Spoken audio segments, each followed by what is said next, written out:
우리가 빛의 속도로 갈 수 없다면 3. 세 번째, 스펙트럼이다.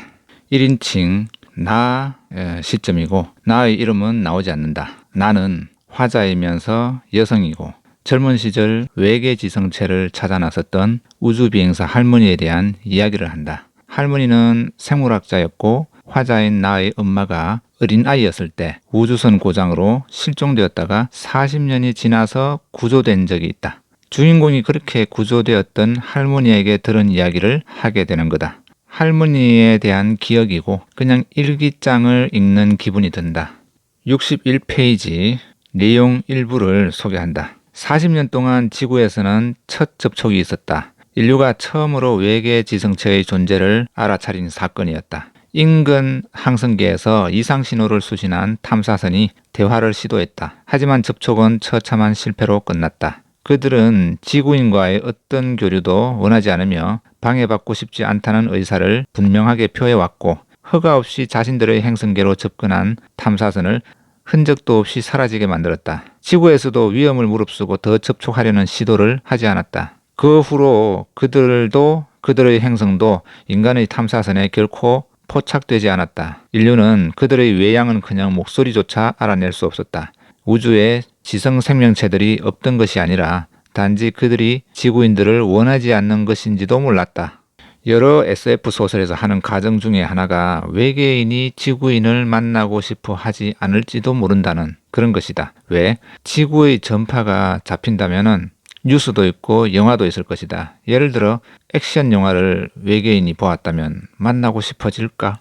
역사물을 보았다면 어떨까? 뉴스는 많이 나온다. 전쟁과 학살. 선진국에서도 살인은 계속 일어난다. 상상해보면 인류와 외계인의 만남은 서로 모르고 살던 사람들이 만나는 경우보다 더 극적일 것이다. 우리는 낯설고 우리와 또는 나와 다른 사람을 만났을 때 어떤 반응을 보였는지 생각해보면 된다. 4가지 시나리오를 생각해본다. 하나는 지구를 눈에 보이지 않게 관광 오는 수준의 착한 존재라면 지구를 하나의 생태 연못을 보존하는 정도로 보는 경우다. 그러니까 연못 안에서 먹고 먹히는 것에 대해서 개입하지 않는 거다. 예를 들면 러시아가 우크라이나를 공격하는 상황에서 오직 승자가 되기 위해 사력을 다해야 할 뿐이다. 우리가 생태 연못의 먹이 사슬을 자연의 법칙이라 하듯이 지구에서 나라와 나라 간의 전쟁도 자연의 법칙에 맡길지도 모른다. 단지 생태연못, 그러니까 지구가 파괴될 것 같으면 어떻게 끝장이 나는지 조사하러 오는 정도다. 이것도 착하다면 착한 셈이다.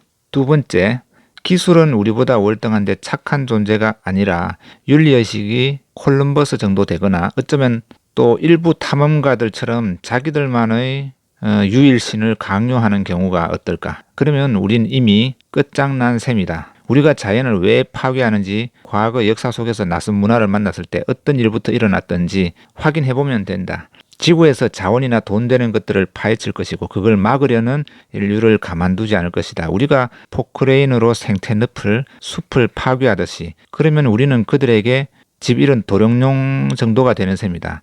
도룡뇽에게 포크레인은 자연재해로 보일 수 있다. 현실적으로 굳이 외계인이 아니어도 우리가 뿌려놓은 기후변화에 우리는 완전히 무기력하다. 셋째, 지구가 아직 유아기에 접어들었다 치고 자폭하거나 위험한 방향으로 가면 살짝 도와주는 경우다. 첫 번째 시나리오와 다른 점은 생태연못, 그러니까 지구가 파괴되려고 하면 조금 관리해주는 거다. 아직은 아기 키우듯이 눈에 안 보이게 위험할 때만 챙기는 거다. 또 기후변화나 자연재해는 그들이 보내는 회초리 정도로 보면 된다. 인구가 너무 늘어나면 생태연못, 그러니까 지구가 상할 수 있다고 보고 자연재해를 일으켜서 인구를 조절해준다. 입장 바꿔서 동물원에서 개체수가 급증하면 사육사는 어떻게 해야 할까? 마지막, 아예 행성 간 여행을 하는 기술을 가진 지성체가 없는 경우다. 다들 일정 수준 이상의 기술을 가진 후에는 자멸한다는 시나리오다. 예를 들어서